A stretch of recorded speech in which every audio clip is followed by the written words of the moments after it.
Jorge, you are one of my favorite recruiters of all time because you are just one of the best. You have been in tech, you've been in healthcare, you've been all over the place. You are a talent acquisition leader, and you're in it right now. You are in recruiting right now. Yeah? You Yes, I are. am. Yes. Still in talent acquisition, recruiting, whatever you want to call it. We're still in the business of hiring people. What is one thing that people think matters when they're applying or on their resume or in their application that really doesn't when it gets down to it? And before I answer this question, I want to preface it with saying that some things that worked before may not work now, but it's okay to feel like it should always work, right? It's Yeah. just things continue to shift when it comes to how to apply to jobs, especially with technology and just different ways that companies are operating. But I'll tell you, one of the first things that come to mind is when it comes to matching 100% to what the company wants.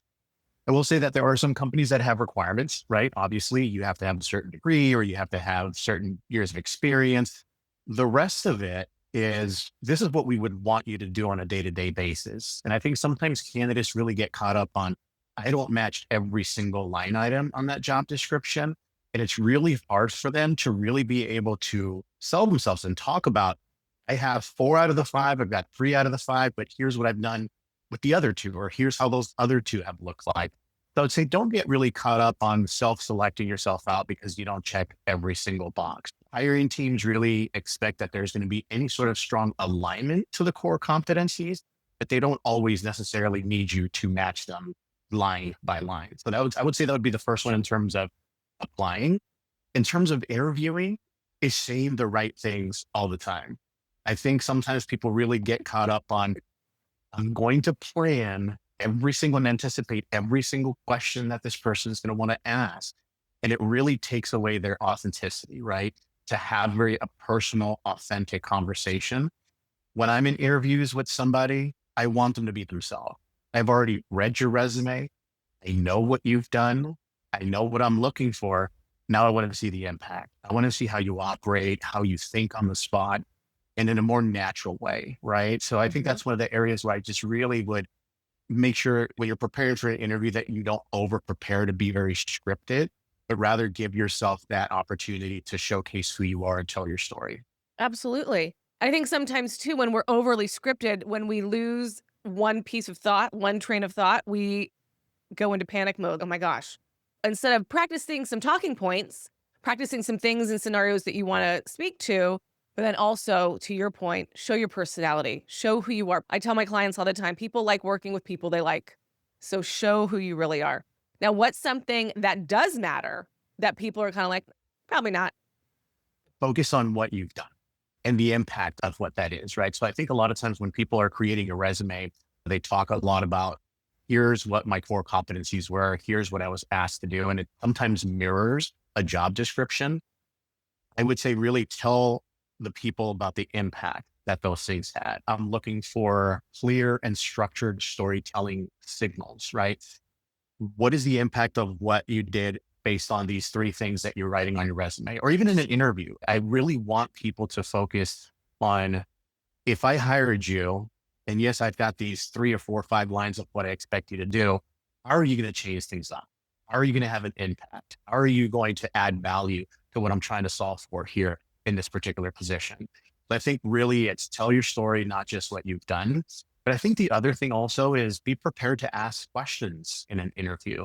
One of the things that I am always impressed by is when people are knowledgeable about not only a company that I'm working at, but they're also very comfortable in talking about their curiosities. I tell people in an interview, you are interviewing us as much as I am interviewing you, Mhm. right? It's got to be a good fit for both sides. And so having really quality and structured questions prepared to come and ask about whether it's the role, whether it's the culture, whether it's anything, I just want to make sure that you're interested. If I'm asking you questions, you're responding to questions, and then I say, hey, what about me? And you say, I'm done. There's nothing else.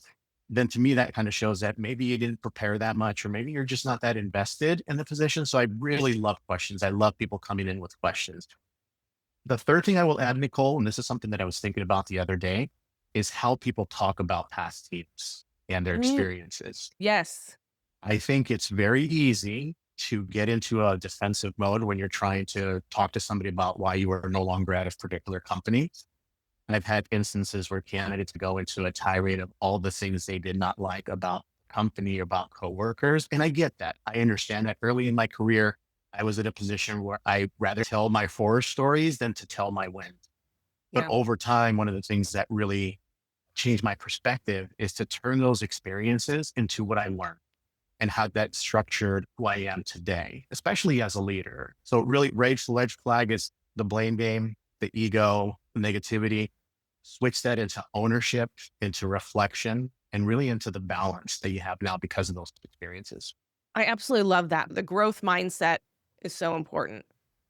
One of the things we talked about last week when we were prepping for this conversation was the humanity of applications, interviewing, all the things with applicant tracking systems and optimizing for the robot. I would love for you to share your thoughts on that, on the humanity of this experience.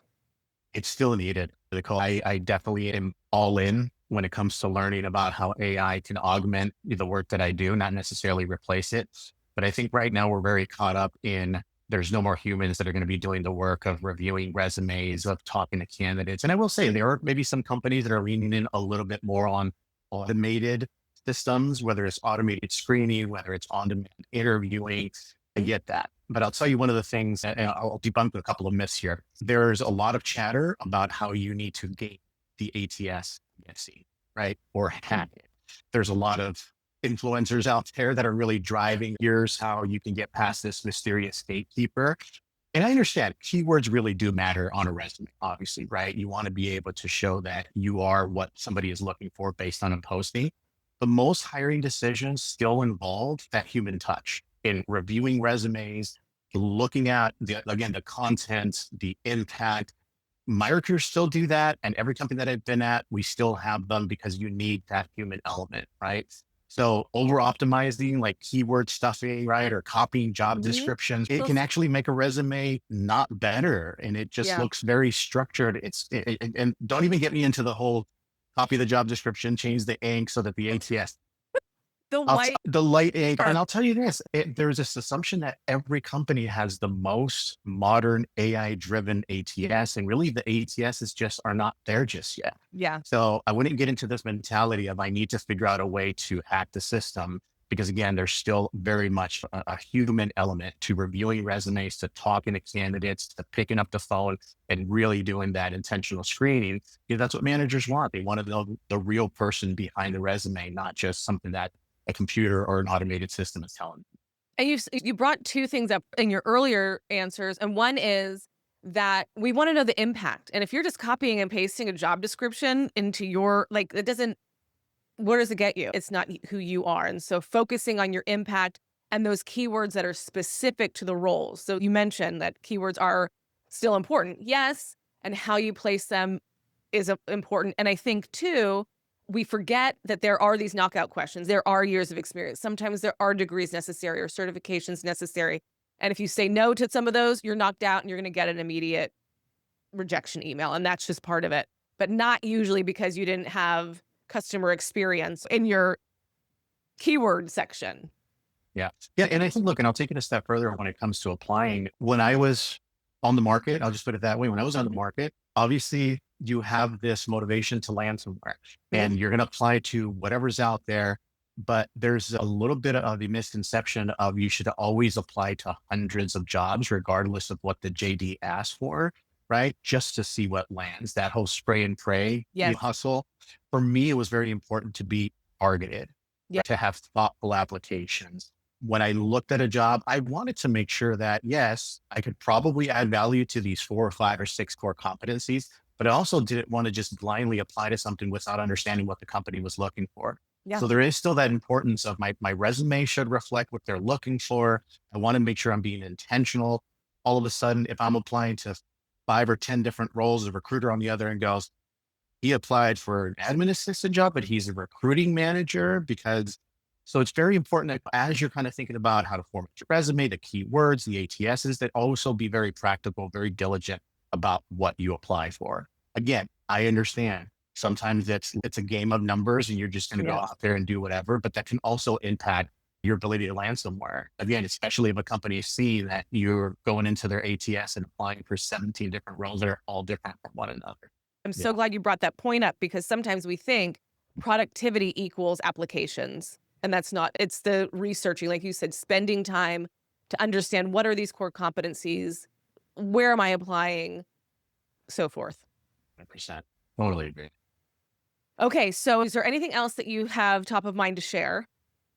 Yes, just when it comes to some of the things that I would advise candidates, one of the things that we've seen, and it's nothing new, it's the follow up, right? It's I Mm, talk to you, want to know where my application is. I do want to extend this little bit of advice of how much is too much when it comes to following up. thank And you. This is I'm great. going to put the ownership on the recruiters as well. So I'll tell you when I was a core recruiter, when you and I worked together, one of the things that I was always intentional about is telling my candidates what was going to happen next Yeah. and really setting up that here's the timeline. Here's what I'm doing this week. Here's what's happening next week. So there is an ownership.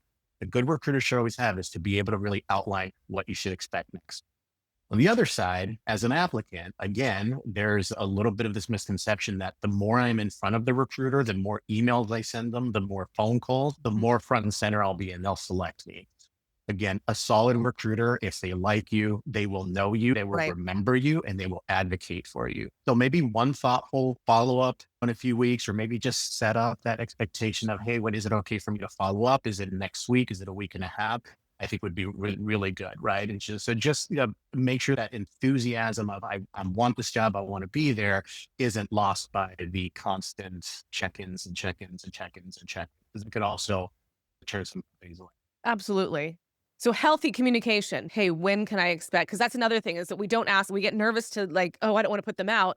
And then we're stuck 5 days later being like, what do you think? Should I call? Should I? Another way that job searching is like dating, which I always say.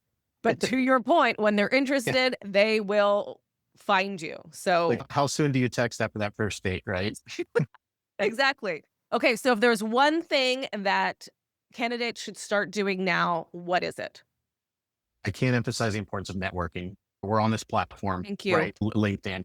But again, intentional networking. It's the same as applying to a ton of jobs, is adding a ton of people to your network just to see which one will respond to your first question of, Mhm. can I get a job? I think it's very important to be diligent about who you reach out to, who you connect with. If you look at the majority of my connections, it's a combination of people that are in my field within talent acquisition and then some of the people that are in the places that I recruited for, right? Either way, there's intentional connections because we can Mhm. spar back and forth. When you start the process of connecting with somebody, my recommendation, and this worked for me, is to engage first. You connect with them, Yes. you look at their content, you comment a few times, you get to know them a little bit better. Hopefully, there's a little bit of a back and forth of just checking in. And then you go in with, hey, I saw this job. Yeah. Yes. When you lead with that, it really makes it feel like that connection. Obviously, it is intentional, but it's only for that. The person on the other end first may not necessarily have access to what goes on in that recruiting process, but also it just makes it seem like you're just in it for what's in it for you in that moment. Right. So network, really engage with people. And people say the black hole and there's so many applications. Yes, there's a lot of applicants. Sometimes jobs get hundreds of applicants, but the importance of networking, connecting with like-minded folks is really what saved me, what got me to the position even that I'm at today. So I would just suggest continue with the networking, be very intentional to who you connect with and who you talk with. And again, that engagement with their content. Yep. And the last thing is look at your LinkedIn profile today. If it looks the same as it did in 2015 and it's got nothing, it's probably time to get back at it A little and refresh. create and refresh your brand. A little zhuzh, as I like to say. I love it. Interested people are interesting people. So doing it to be interested in other people, let the outcome of that be maybe referrals, connections to other people, but be interested in other people, invest in that network, and it will come back to grow in so many ways. Jorge, thank you so much. Thank you for your patience. Thank you for your Of course, friendship. as Thank well. you for your support all the years. I look forward to doing this again soon. Thank you. Okay, bye.